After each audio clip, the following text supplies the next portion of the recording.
Hello and welcome to Booking the Bricks. My name is Jonah and today I'm here with the LEGO Project Hail Mary set. Project Hail Mary is a novel by Andy Weir, the author of The Martian. Project Hail Mary tells the amazing story of Dr. Ryland Grace, who finds himself to be waking up in space, alone on a spacecraft in another solar system, whereupon he meets alien Rocky and they must work together to solve an intergalactic mystery to save both of their planets. It is an amazing book and I absolutely love it, and I was highly recommended by my AP Physics teacher last year. I fell in love with the book and was so excited to be finding out that it was coming out with a movie this March with none other than Ryan Gosling.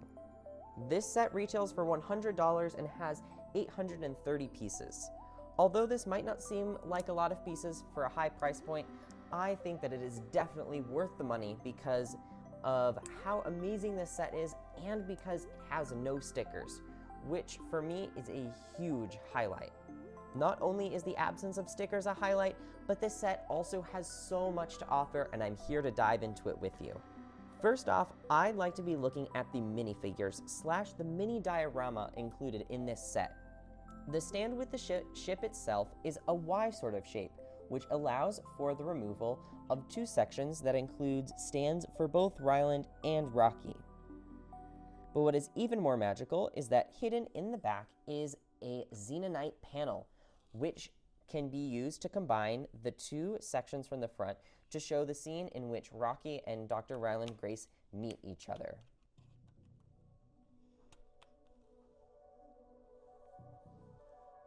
This little scene perfectly captures the found friendship between the two, and I think is such a neat addition, and I am so glad to have it here inside the build to be displayed with or alongside your spaceship. Moving on to the minifigures themselves, Dr. Ryland Grace comes in this red spacesuit, which is very different from the NASA suits, and I think it's really cool. There's so much detailing and printing both on the front and on the back, including a small jetpack with a wrench. As for accessories, he has a small tape measure, which I believe is the first object he sends through their wall into Rocky's atmosphere, which is very different from our own. It's actually much more highly pressurized, and it includes a lot of, I believe, ammonium, which is not deathly to humans, but definitely creates interesting, challenging problems in the book as the two try and figure out how to interact with each other. He also has a small light, which can be used to peer into Rocky's space. As Rocky is an Iridian, he does not have eyes, and thus senses the world with sound, and so he has no need for light, and thus his ship is very dark. Dr. Ryland Grace also has an alternate face print, which includes his glasses, which is more prominently featured in the flashback scenes of the movie trailer so far, and he also has a separate hairpiece so that you can take off his helmet. Now moving on to Rocky. Rocky's carapace is a really cool build with 5 different legs and a printed dish on top to show off his Rocky carapace. He is also holding what I believe is some sort of device to let him quote-unquote see kind of color and stuff, as it is what I assume is it is translating light waves into physical shapes so that he can sense them with his echolocating. I'm completely in love with these minifigures and am so happy to see them included. Now, what I would have liked one more step further would have been the inclusion of an Eva Strat minifigure, who is kind of the mind behind it all back on Earth. In the flashbacks you get in the book and the movie, you can see how she brings the team together to create the Project Hail Mary mission in order to try and save Earth. What I was going for was that auburn hair they give her in the movie and kind of that stern expression, but not too like grumpy stern, but also kind of like showing that she really means business. I really love this wavy hair. I do think that there might have been some other options for hair out there that might have been a bit better, but this was the best that I could do with what I have.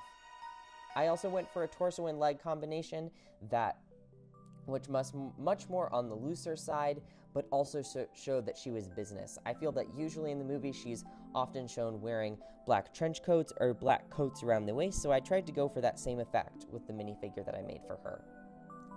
Other minifigures I had fun making were a bunch of different outfits for Dr. Ryland Grace, including a school teacher outfit for him to wear for when he's at school, a outfit that shows him right when he first meets Rocky, and he's in a yellow space shirt with half of his suit on, and then also this version of him in a sweater from the karaoke scene.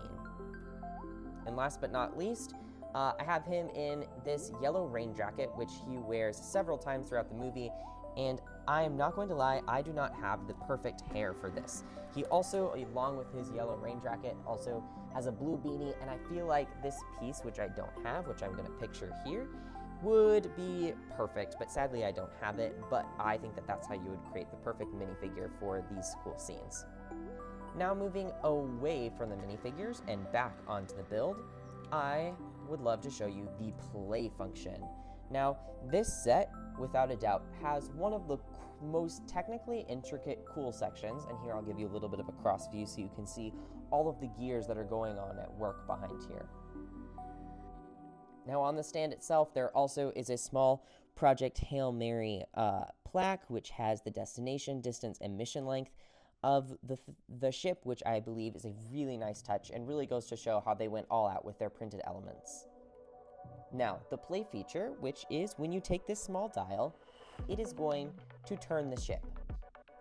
But if you take the ship and turn it the other way, your cabin section of the spaceship comes out to create a centrifuge, which is how Ryland and Rocky create gravity to perform experiments while in space.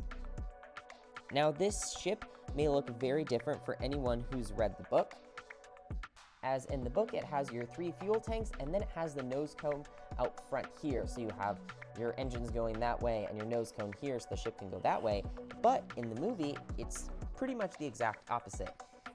While in the movie, you have the direction of your astrophage engine, so your push going this way, and the direction of your spaceship going this way, which is very different, and I think it's a cool approach to the ship with a much more modern feel. As for the centrifuge function itself, it creates gravity for Ryland and Rocky in the cabins. I think here is probably your nose cone, kind of where you have your manual controls and stuff. This is kind of your central area with the lab, and this is probably the dormitory and storage here at the bottom. And then on the front here is what I believe to be possibly the Beatles, which is how they send information back to Earth on how to save the planet. As for how the centrifuge works, if I am not mistaken, it uses centrifugal force to send the little cabin portion around and around, so that while it's spinning around and around, you have gravity. And that would mean that the tiny little versions of themselves are pushed down, so you'd be standing upright inside of this little section as the ship is spinning, and then if you wanted to continue on in your journey, you'd have to pull the ship back together. So if I understand this function properly, they can't do it while they're going forward or backward or wherever they're going as they zoom around the Tau Ceti system to try and figure out how to solve problems and stuff. So they have to put the ship back together, but if they want to stop and perform science experiments and in gravity instead of 0G, they have to pull it back out and create their centrifuge function, which in my opinion is very nerdy, and I love it so much.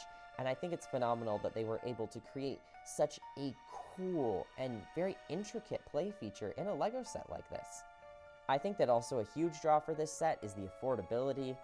Sometimes LEGO goes really, really big, almost too big, and makes sets seem almost inaccessible, which I feel like happens with some themes like Lord of the Rings, where they only do one big set a year that is locked behind huge price points. But this set is very nice and very tiny, and is only $100. Although there are probably things that people could find wrong with this set, I am definitely a huge fan, and I will not lie, I have a huge bias because I was a huge fan of the Project Hail Mary book before the movie and before this LEGO set was even released. But all in all, I think that this LEGO set does a phenomenal job, and I cannot wait to see the movie in theaters. I'm very excited, and I'm definitely nerding out. I hope that you enjoyed coming with me on my little rant about why this Project Hail Mary set is so cool.